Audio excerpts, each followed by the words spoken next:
Okay, so let's start with new topic. So next topic is file handling. So let's understand what file handling is with the help of an example. So suppose you made a software for a school for managing school students data, ठीक है, and you provide that to your teacher. अब वो teacher ने क्या किया, उसने अपनी data डाली स्टूडेंट्स की, सपोज उसने अटेंडेंस डाली, अटेंडेंस के लिए तुमने सॉफ्टवेयर बनाया, उसने अटेंडेंस डाली, एंड फिर क्या हुआ, नेक्स्ट डे उसने देखा कि सारी डेटा वैनिश हो गई, देयर वाज नो डेटा. तो what can be reason behind that? तो रीजन ये था कि जो जब प्रोग्राम रन कर रहा था, तो जब मेमोरी जो सारा डेटा था वो सब रैम में स्टोर हुआ था, ठीक है, and we know RAM is a temporary memory, right? So after termination of program, RAM cleared all the memory and there was no data, right? So what's the solution for that? So we need to store the data in file, that is secondary memory, right? So this is what exactly is file handling. हम क्या करते हैं, कोई भी जो data होगी जो हमने इनपुट दिया यूजिंग C++ प्रोग्राम, वो हम एक फाइल में स्टोर करेंगे and that would be permanent. So there are some commands in C++ through which we can access those files. Let's understand it. तो जब अपने पास फाइल है, उसमें हम दो चीज कर सकते हैं, इधर वी कैन राइट डेटा और we can read data, right? अब रैम में कोई भी डेटा होगा जो तुमने डाला, that would be, that has to be sent to file, so has to be stored, and that is nothing but called as output stream. What exactly is stream? Stream matlab that acts as a flow between RAM and file. It is said to be a stream.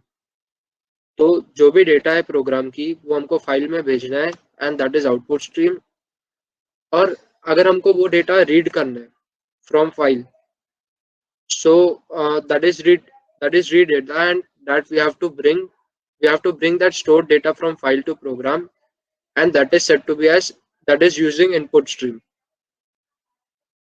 तो जब भी हम data file handling पढ़ते हैं, इसमें तीन terms बहुत important है, एक है एफ स्ट्रीम, एक है आई एफ स्ट्रीम और एक है O F stream. Okay, so I F stream is input and O F stream is output. I stand for, जैसे ये एफ स्ट्रीम था तो इसमें जो आई है that stand for input, and जो इसमें ओ है दैट स्टैंड फॉर आउटपुट. और जैसे हमने जब भी हम C++ का प्रोग्राम लिखते थे, तब हम हेडर फाइल में इंक्लूड करते थे hash include IO stream, right? वैसे ही जब भी हमको फाइल हैंडलिंग यूज करना रहता है, तो हमको hash include F stream add करना पड़ता है. ये क्यों ऐड करना रहता है हेडर फाइल में? ये दो फंक्शंस को एक्सेस करने के लिए, that is I F stream and O F stream, right? तो like, so people who created C++, they already created some predefined class. So like iOS is the parent class. अब इसमें iStream है and OStream है. तो जब भी हम अब तक, जब से तुमने 3 दिन हुए C++ बूटस्ट्रैप वर्कशॉप स्टार्ट हुए, तो तुमने हर कोड में ऊपर देखा होगा हैश इंक्लूड आईओ स्ट्रीम लिखा होगा. So what was the reason behind that? So the reason was कि जो तुम सी इन और सी आउट फंक्शंस यूज कर रहे थे डेटा लेने के लिए और डेटा प्रिंट करने के लिए, उसके लिए. So istream stands for the input stream and it deals with all input, that is C in, and ostream, it deals with output stream, that is output stream, and it deals with all outputs, that is C out. Okay, so जो अब हमारा file handling था, जिसके लिए हमको F stream add करना था header file में, उसमें दो चीज है, एक आई एफ स्ट्रीम और एक O F stream, and this are very useful for file handling. Let's understand them in detail. So सबसे पहले जब भी हम कोई क्लास क्रिएट करते, like classes and objects you will study in next part, but उसके पहले जब भी तुमको कोई क्लास बनाना रहता है, तो सपोज तुम लोगों को कोई इंट टाइप में या फिर फ्लोट टाइप पे तुम कोई वेरिएबल क्रिएट कर रहे थे अभी तक, राइट? तो इसमें कैसे क्रिएट करना रहता है, पहले फाइल स्ट्रीम क्लास में क्या आएगा, या तो फिर आई एफ स्ट्रीम या फिर O F stream, depending upon कि तुमको इनपुट लेना है कि आउटपुट लेना है, and then name of the object. कुछ भी दे सकते हो अपने मन से नाम। देन तुमको जो भी स्ट्रीम ऑब्जेक्ट तुमने नाम डाला, then dot open, and then you have to enter the file name. Like suppose file name है suppose cpp workshop.txt, so dot open and that should be, वो सिर्फ उसी डायरेक्टरी में होनी चाहिए। अगर वो डायरेक्टरी में नहीं है तो फिर तुम्हें इधर लोकेशन डालनी रहेगी, like C slash slash and some, जो भी लोकेशन होगी उसकी, अगर सी ड्राइव में है तो। सो एग्जाम्पल, जैसे इसको क्रिएट करना था तो सबसे पहले तुमने ऑफ स्ट्रीम लिखा अगर तुमको आउटपुट देना है तो, एंड देन तुमने इनपुट फाइल नाम डाल दिया उसका, और अगर वो फाइल को ओपन करना है तो तुम लोगों ने डाल दिया वो फाइल जो तुमने नाम डाला था स्ट्रीम का, एंड देन डॉट ओपन करके वो फाइल ऐड हो गई। So this is to connect your stream to data one. Data one is the name of the file, and similarly to close the file you can use dot close. Open करने के लिए dot open and close करने के लिए dot close. So that was about file handling. Let's understand it using code.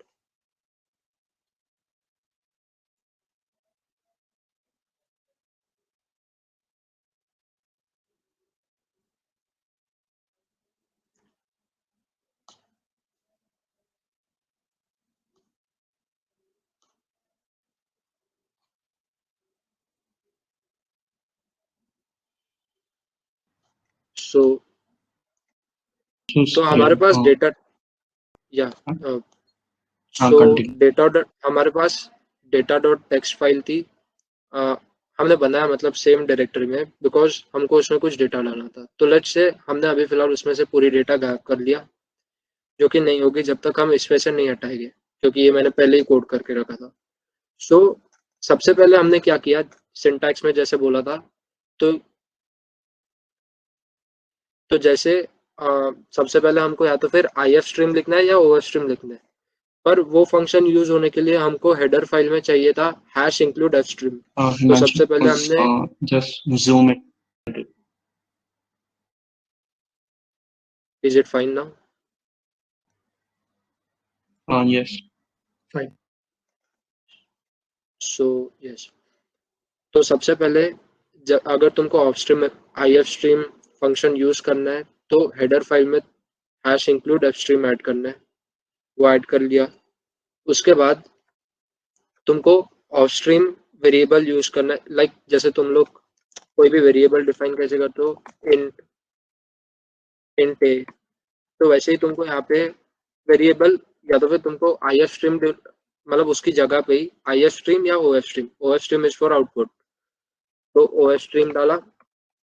And then उसके बाद कुछ भी, जैसे तुम वेरिएबल का नाम इधर ए रखा था तो मेरे को इधर नाम सेंड रखना है, तो मैंने सेंड रख दिया। So it was similar to that. अब उसके बाद तुमको एक फाइल ओपन करनी है, तो मैंने इसी डायरेक्टरी में एक डेटा डॉट टेक्स्ट नाम की फाइल बनाया, जिसमें हमको सारी डेटा जो भी इनपुट में मिली वो हमको वो सारी डेटा उस फाइल में डालनी है। और ये सब हम क्यों कर रहे हैं, बिकॉज रैम में जो सारी डेटा रहती है वो परमानेंट नहीं रहती, वो टेम्पररी रहती है। अगर तुमने कंपाइलर क्लोज कर दिया तो फिर सारी डेटा चले जाएगी उसमें से जो भी तुमने एंटर किया था। तो हमको वो सारी डेटा जो हमने एंटर की वो सारी फाइल में सेव करनी। So suppose hello YouTube family तो पहले से ही डाला हुआ था, तो इसलिए हम चेंज करते हैं। तो लेट्स से C++ वर्कशॉप, और लेट्स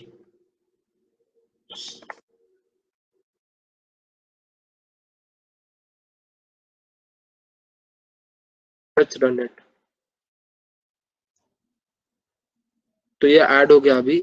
अब ये पूछेगा do you want to reload the file data.txt वाली। So yes, we want to make changes. तो अभी जो इसमें हेलो यूट्यूब फैमिली लिखा था उसमें अभी आ गया CPP वर्कशॉप। ऐसे ही तुम डेटा इसमें ऐड कर सकते हो। सिमिलरली अगर तुमको डेटा रीड करना है फ्रॉम फाइल, अब तुमने फाइल क्रिएट कर लिया तुम्हारे पास, या तो फिर पहले से ही सपोज जैसे हमने वो टीचर का एग्जांपल लिया था कि उसको अटेंडेंस सेव करनी है तो उसने एक फाइल क्रिएट की, राइट। तो अभी उसको वो अटेंडेंस वापस लेनी है, वो फाइल से, तो वो क्या करेगी? तो उसके लिए हम रीड डेटा करेंगे, और रीड डेटा के लिए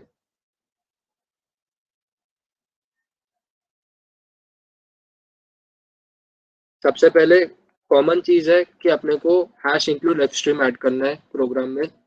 एंड देन उसके बाद जैसे हमने ऑफस्ट्रीम नाम का एक वेरिएबल क्रिएट किया था, it was like class, variable नहीं बोल सकते हम उसको, पर क्लास तुम लोगों ने पढ़ा नहीं है, मैंने इसलिए उस वे में बताया तुमको। सो IF स्ट्रीम, फिर हमने सपोज उसका नाम इनपुट दे दिया, and then input dot open, हमने फाइल को ओपन किया जैसे इसमें किया था। इसमें सेंड डॉट ओपन किया था क्योंकि हमने उसमें वेरिएबल का नाम सेंड रखा था। अब हमको जो भी डेटा है वो प्रिंट करना है, जो भी फाइल में है। तो हमने उसके लिए वाइल लूप यूज किया जब तक input dot E O F. What does this E O F function means? तो इसका मतलब होता है एंड ऑफ फाइल। जब तक एंड नहीं होता तब तक हमको सारी डेटा प्रिंट करनी है।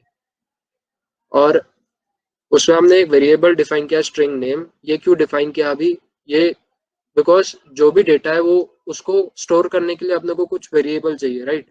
हमने जो डेटा डॉट टी में ये था, ये पूरा स्ट्रिंग टाइप का था, CPP वर्कशॉप। तो हमको ये स्टोर करना था, इसलिए हमने एक स्ट्रिंग नेम नाम का वेरिएबल बनाया जो कि स्ट्रिंग टाइप का था। अब इसकी सारी वैल्यू इनपुट से आनी चाहिए। तो ये जो ऑपरेटर होता है ये सेम वर्क करता है सी इन सी आउटपुट जैसा, सी आउट जैसा। तो इधर जैसा सेंड वाला भी था, ये भी सेम उसी से आया था, सी इन सी आउट जैसा। ये आउट ऑफ स्ट्रीम मतलब आउटपुट होता है, इसलिए यहाँ पे हमने सी आउट वाला ऑपरेटर यूज किया था। और इफ स्ट्रीम मतलब इनपुट वाला होता है, इसलिए हमने यहाँ पे सी इन वाला ऑपरेटर यूज किया। तो हमने सारी डेटा इनपुट की नेम में डाल दिया और नेम को प्रिंट कर दिया। पर अभी प्रिंट करने के बाद एक चीज अलग होगी, जो हमने इनपुट में लिया था CPP वर्कशॉप जो डेटा डॉट टेक्स्ट में है, वैसा सेम प्रिंट नहीं होगा आउटपुट में। Let's run it.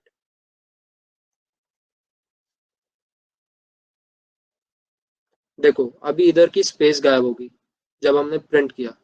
तो उसके लिए एक फंक्शन होता है कॉल्ड गेटलाइन फंक्शन, जो कि हम अभी नहीं पढ़ेंगे, हम वो कल पढ़ने वाले हैं STL में। सो वो जो स्पेस वाला प्रॉब्लम आ रहा है इसमें, वो उसमें सॉल्व हो जाएगा। So that's it about file handling. If there are any doubts let me no.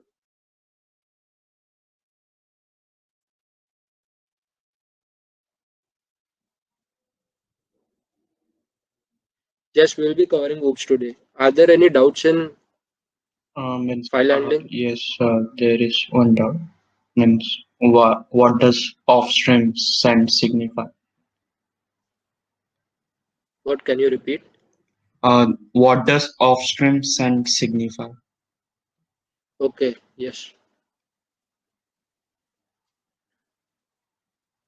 Of stream, okay. So मैंने जैसे बोला था, स्ट्रीम्स क्या होती है? They are the flow between RAM and files.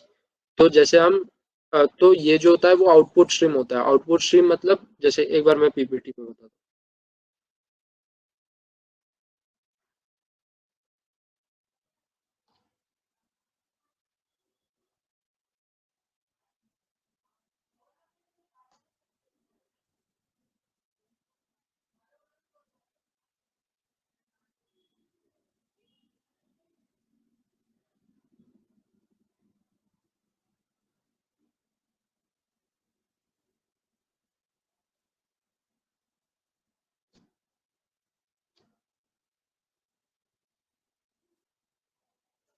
Okay, तो जो ऑफ स्ट्रीम था अ, वो सिमिलर था आउटपुट स्ट्रीम जैसा।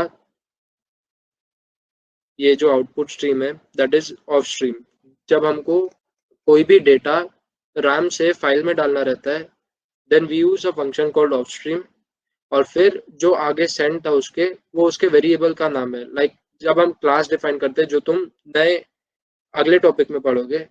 सो you write the name of class, you write class and then you write the name of it.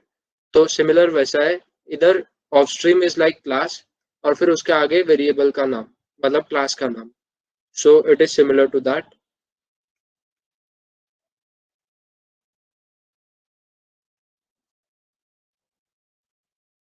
Okay, so Suyog, of stream is use जब हमको data right करनी हो फाइल में तब हम ऑफ स्ट्रीम यूज करेंगे, और जब डेटा हमको रीड करनी हो तब हम IF स्ट्रीम यूज करेंगे. No, you cannot write inside IF stream file. It is used to read data.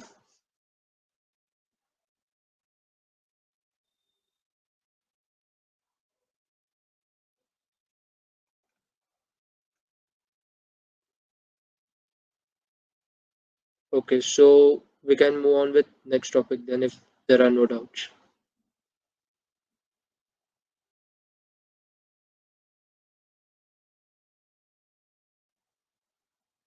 Okay, I'll explain end part again.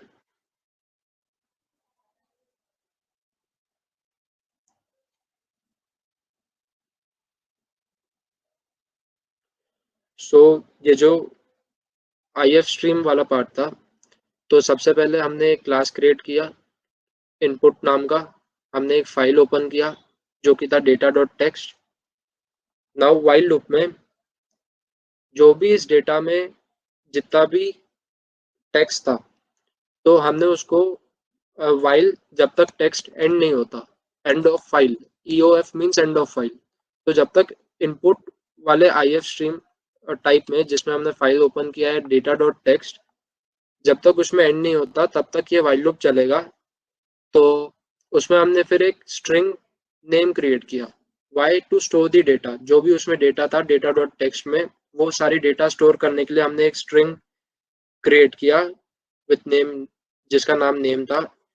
And then फिर जो भी डेटा था इनपुट का, हमने वो नेम में दे दिया और फिर नेम को प्रिंट कर दिया. I hope it's clear.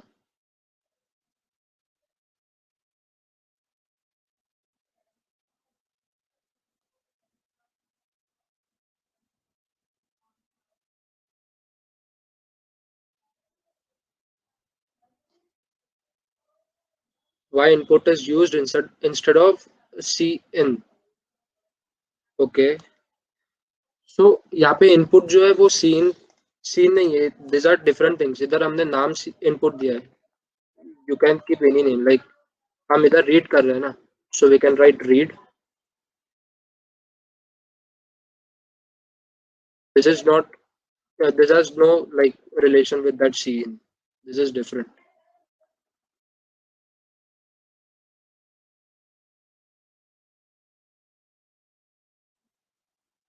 Okay.